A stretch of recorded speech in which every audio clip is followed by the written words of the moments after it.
अस्सलामुअलैकुम व्यूअर्स, कैसे हैं आप सब। मेरा नाम हारिस है और मेरे इस channel horror thrill with Haris पर हॉरर स्टोरीज और किस्से कहानियां वगैरह अपलोड होती हैं।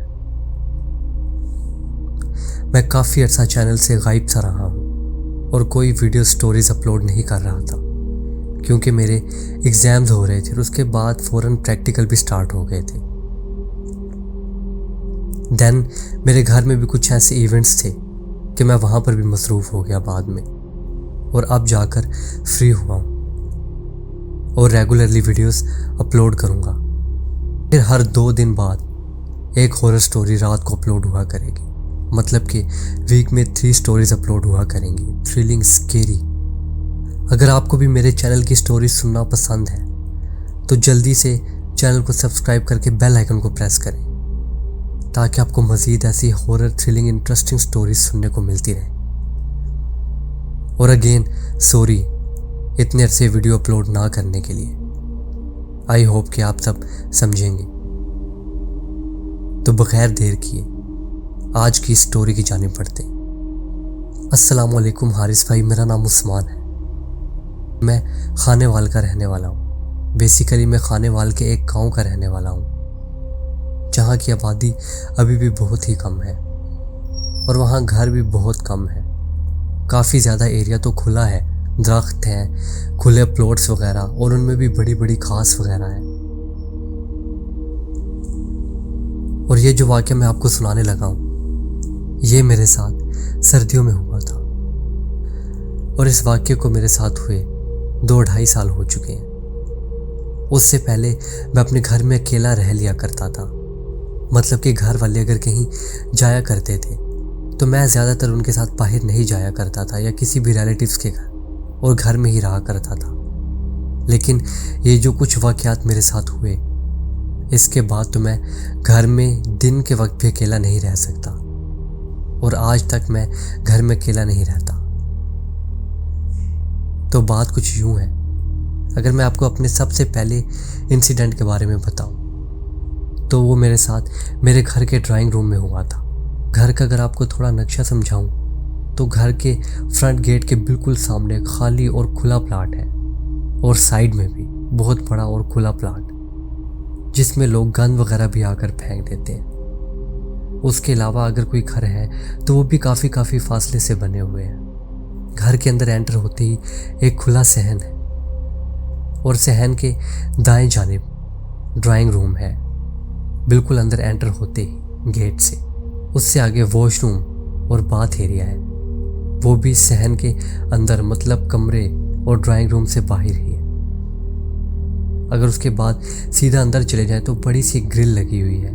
उसके अंदर जाते ही एक बरामदा सा है और 2 रूम हैं जो कि ग्रिल की वजह से सिक्योर है, और फिर उसी ग्रिल से अंदर एंटर होके लेफ़्ट साइड पे ही एक बहुत बड़ा सा किचन है। तब होता क्या है कि जब भी रात को हमें वॉशरूम वगैरह करना होता है तो अंदर से बाहर जाना पड़ता है, मतलब खुले सहन में, और वॉशरूम उसी साइड पे। हमारे घर के अंदर 3 दरख्त भी लगे हुए हैं, एक जामुन का और 2 आम के। अब इसी तरह की एक ठंडी और सर्द रात की बात है कि सब लोग अंदर अपने अपने बिस्तरों में सोए हुए थे। मुझे बहुत तेज़ वॉशरूम आया। मैंने जल्दी से ग्रिल का दरवाज़ा खोला। उसके बाद मैं वॉशरूम की तरफ गया, लेकिन पता नहीं क्या वॉशरूम की लाइट जल ही नहीं रही थी। मुझे लगा कि फ्यूज़ हो चुकी है, तो मैं वॉशरूम के आगे ही जो ड्राइंग रूम था उसके अंदर चला गया, क्योंकि ड्राइंग रूम के अंदर भी एक वॉशरूम कनेक्टेड था। मैंने कहा उसी को यूज़ कर लूँगा, तो मैंने जल्दी से अंदर गया और ड्राइंग रूम की लाइट्स को ऑन करके वॉशरूम में चला गया। जैसे ही मैं वॉशरूम से फ्री होकर बाहर निकला और हाथों को साफ कर रहा था और बाहर निकलने के लिए जा ही रहा था तो देखता क्या हूँ कि मेरे ड्राइंग रूम के कमरे को अंदर से कुंडी लगी हुई थी। ये चीज़ देख के एक दफ़ा को तो मुझे ये लगा कि मैं नींद में हूँ, और दोबारा से दरवाजे को खींच के खोलने की कोशिश की, लेकिन कुंडी वाकई में लगी हुई थी और उस रूम में तो मेरे अलावा और कोई भी नहीं था अंदर, और मुझे याद नहीं कि मैंने कुंडी लगाई हो।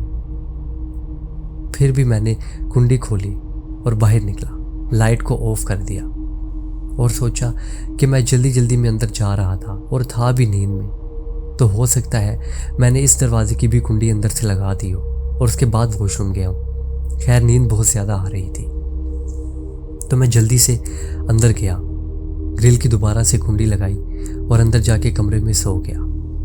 हम ग्रिल वगैरह की कुंडियाँ लगा कर सोते थे क्योंकि हमारे इलाके में चोरी और डकैतियाँ बहुत ज़्यादा होती थी और हमारा घर भी ओपन था, इसीलिए ग्रिल को हर टाइम बंद ही रखा जाता था सोते हुए। इस इंसिडेंट के बारे में मैंने अपने घर में किसी को भी नहीं बताया और मुझे अक्सर सर्दियों में रात को वॉशरूम आ जाया करता था आधी रात को, तो मैं उठकर बाहर चले जाया करता था।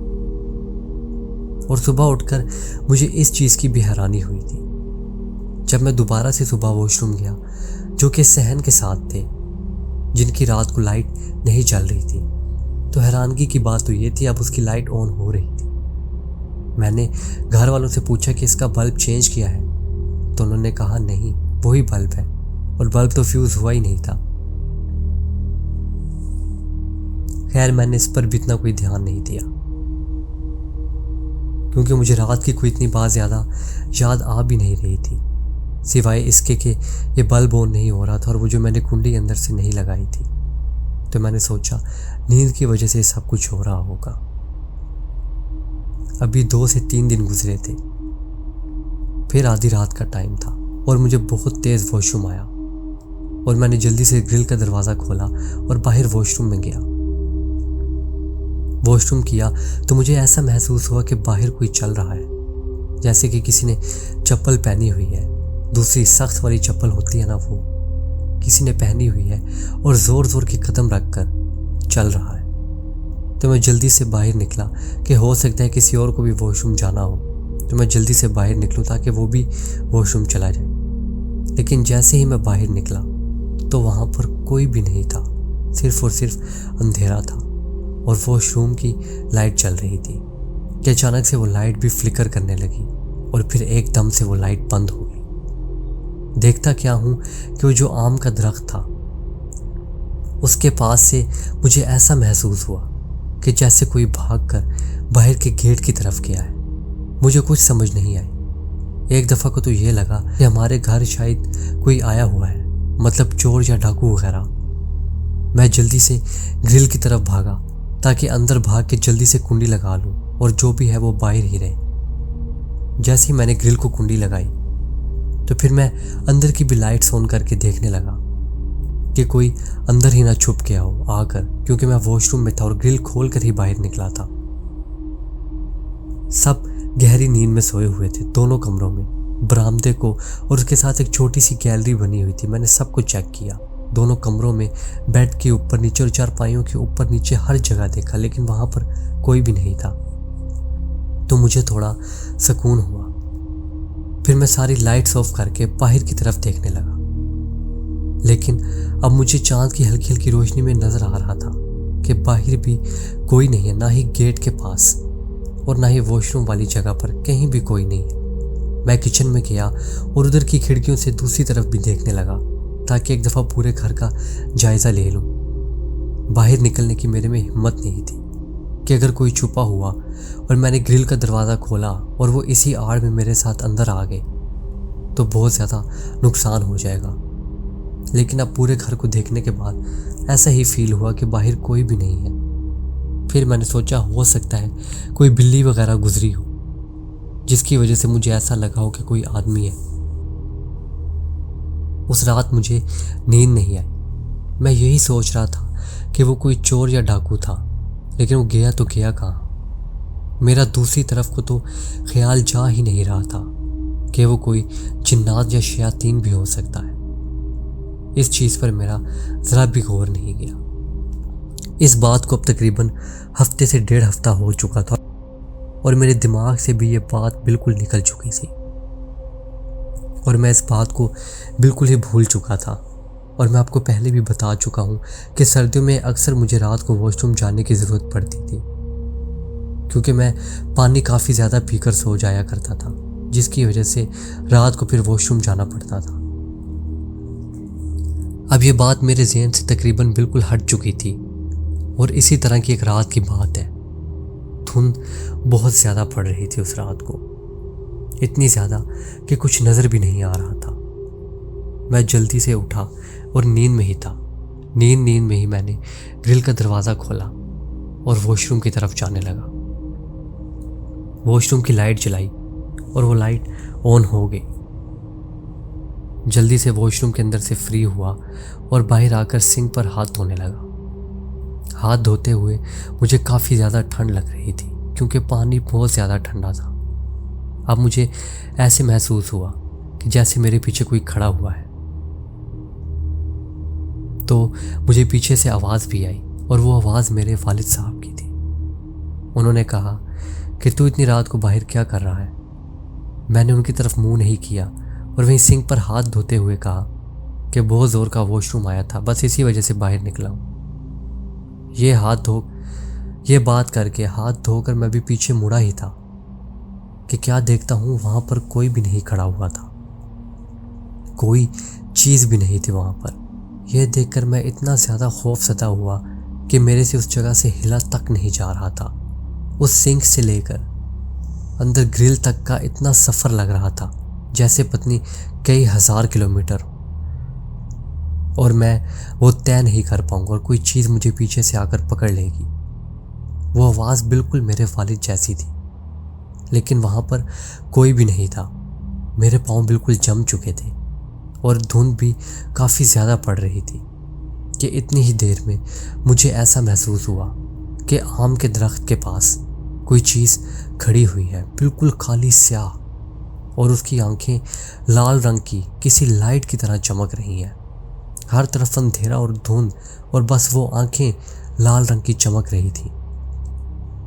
ये नज़ारा देखते ही मेरी टांगों से जान ख़त्म हो गई और मैं घुटनों के बल नीचे फर्श पर गिरा। मेरे गिरते ही वो चीज़ दरख्त के ऊपर चढ़ गई और ऊपर पत्तों में से मुझे देखने लगी। मेरे मुंह से आवाज़ तक नहीं निकल रही थी। किसी तरीके अचानक से मेरे मुंह से इतने ज़ोर की चीख निकली कि अंदर तक आवाज़ गई। हमारा घर था भी बहुत बड़ा, उसके बावजूद इतनी ज़ोर की चीख निकली मेरे मुंह से कि मेरे अब्बू और मेरे चाचू उठकर बाहर आ गए। बाकी घर वाले भी उठ गए और पीछे से उठकर बाहर वो भी आ गए। मुझे सा नीचे पड़े हुए देखा तो सारे मेरी तरफ भागे और पूछने लगे कि क्या हुआ है। अम्मी बहुत ज़्यादा परेशान हो कि इसको क्या हो गया है, कहीं हार्ट अटैक वगैरह तो नहीं हुआ। मुझे जल्दी से उठाकर अंदर ले गए और 1122 पर भी कॉल कर दी गई, लेकिन मैंने उनको हौसला दिया कि ऐसा कुछ भी नहीं है, बस मेरे सांस में थोड़ा सांस आए। तो मैं आप लोगों को बताता हूँ कि मेरे साथ हुआ क्या था। वो सब मेरी बात सुनने के लिए वहाँ पर बिस्तरों में घुसकर बैठ चुके थे और बड़े परेशानी से मेरी तरफ देख रहे थे। मैंने अब्बू से पूछा कि आपने ग्रिल का दरवाज़ा बंद कर दिया है? तो उन्होंने कहा हाँ कर दिया है। तो फिर मेरे साथ जो कुछ हुआ और जो कुछ मैं पिछले 2-3 दिन से और हफ्तों से इमेजिन कर रहा था और महसूस कर रहा था, ड्राइंग रूम में भी और इधर वॉशरूम के पास भी, वो सब मैंने इनको बताया। और आज जो मेरे साथ हुआ वो भी मैंने इनको बताया कि हमारे घर में किसी चीज़ का साया है। ये बात सुनने के बाद मेरे घर वाले कहने लगे कि तुम नींद में उठकर जाते हो और आधी नींद में होते हो, इस वजह से तुम्हें ऐसा महसूस होता होगा। तुम्हें कितनी दफ़ा कहा है कि अपने साथ किसी को लेकर जाया करो, दूसरे भाई को उठा लिया करो, लेकिन तुम सुनते ही नहीं। खैर उसके बाद मुझे इतना तेज़ बुखार चढ़ा, 105 104 इससे नीचे आ ही नहीं रहा था। तब घर वाले समझ गए कि हो सकता है कि वाकई में किसी चीज़ का साया हो और इसने वाकई में ही किसी चीज़ को देखा हो। उसके बाद जब मुझे रात को बुखार हुआ करता था तो मुझे ऐसी चीज़ें नज़र आया करती थी कि जैसे बच्चे मेरे सामने से भाग कर जा रहे हैं, कोई बड़ा सा आदमी ज़ोर ज़ोर की ग्रिल को हिला रहा है पकड़कर, या कोई मेरे सीने पर आकर बैठ गया है। इस वजह से मैं कॉलेज भी काफ़ी दिन नहीं गया। मुझे पास की मस्जिद में मौलवी साहब से दम भी करवाया गया, आयतें लिखवाई गई, पानी दम करवाया गया और घर के चारों कोनों में छिड़का गया 30 दिन तक। और मुझे रोज़ 30 दिन तक मौलवी साहब के पास ले जाया गया दम वगैरह करवाने के लिए। और मौलवी साहब ने 30वें दिन का दम करके बताया कि आपके लड़के पे किसी चीज़ का साया नहीं, बस ये किसी ऐसी चीज़ के कांटेक्ट में आ गया था, मतलब जिन्नात, जो कि इसको नुकसान नहीं पहुंचाना चाहते थे। लेकिन उनको देखने के बाद इसको इतना शदीद बुखार हो और वो चीज़ इसके दिमाग पर इतनी ज़्यादा हावी होगी कि वो चीज़ें इसको अपने सामने नज़र आने लगी। आपके घर में एक नहीं कई जिन्नात मौजूद हैं और वो कई अरसे से आपके साथ रह रहे हैं, लेकिन आज तक उन्होंने आपको कोई नुकसान नहीं पहुंचाया, क्योंकि वो अच्छे जिन्नात हैं और ना ही कभी वो आपको नुकसान पहुंचाएंगे। लेकिन इसको कहें कि एहतियात किया करें। जब रात को वॉशरूम वगैरह जाता है तो वॉशरूम जाने की दुआ लाजमी पढ़ा करें, क्योंकि रात के टाइम वो चीज़ें वॉशरूम वगैरह में मौजूद होती हैं, जिसकी वजह से हो सकता है वो परेशान हुई हों इसके बार बार ऐसे आने से। इसलिए तो कहा जाता है वॉशरूम जाने से पहले वॉशरूम जाने की दुआ पढ़ लेनी चाहिए और 3 बार खांस कर अंदर जाना चाहिए कि अगर कोई चीज़ वहाँ पर मौजूद भी है तो वो हट जाए। उसके अलावा उन चीज़ों का कोई ऐसा इरादा नहीं था इसको नुकसान पहुंचाने का। वो दिन गया और आज का दिन है। हम अभी तक उसी घर में ही रहते हैं। अभी भी मैं रात को उठकर अक्सर वॉशरूम वगैरह जाया करता हूँ, लेकिन अपने बड़े भाई को भी उठाकर साथ लेकर जाता हूँ। इस वाक़ये के होने से पहले मैं घर में अक्सर अकेला रहा करता था, क्योंकि मेरी फैमिली वाले अक्सर हमारे उसी गांव में और भी रिलेटिव्स के घर मौजूद थे, तो वो उधर जाया करते थे। तो मैं ज़्यादातर रिलेटिव्स के घर नहीं जाया करता था और घर में ही रहा करता था। लेकिन इस वाक़ये के बाद मैंने घर में अकेला बिल्कुल रहना ही छोड़ दिया। रात तो बहुत दूर की बात है, दिन के और दोपहर के टाइम भी मैं घर में अकेला नहीं रहता था। जब घर वाले कहीं जाया करते थे तो मैं गेट में ही खड़ा हो जाया करता था या उधर ही बाहर बैठ जाया करता था और ग्राउंड में लड़के गेम्स वगैरह खेल रहे होते थे, उनकी गेम्स वगैरह देखा करता था। लेकिन अल्लाह का शुक्र है उस दिन के बाद से मेरे साथ कभी भी ऐसा वाक़या नहीं हुआ। मैं वॉशरूम जाने से पहले हमेशा याद से वॉशरूम जाने की दुआ पढ़ता हूँ और उसके अलावा 3 बार खांस के ही अंदर जाया करता हूँ। और उसके बाद अब मेरे साथ कभी ऐसा नहीं हुआ या कभी कोई चीज़ मेरे सामने नहीं आई और इंशाल्लाह ना ही कभी आएगी। तो व्यूअर्स, ये थी आज की स्टोरी। कैसी लगी आप सबको? और इतने अरसे बाद मेरी स्टोरी सुनकर आप सबको कैसा लगा कमेंट सेक्शन में ज़रूर बताएं। आपके साथ भी कोई ऐसे वाक़यात हुए हैं तो मेरे साथ ज़रूर शेयर कीजिए, मैं लोगों तक पहुंचाऊंगा और उन पर वॉइस ओवर करूंगा। मिलते हैं नेक्स्ट वीडियो में नेक्स्ट स्टोरी के साथ, अगर अल्लाह ताला ने ज़िंदगी दी तो। तब तक के लिए अल्लाह हाफिज़, टेक केयर।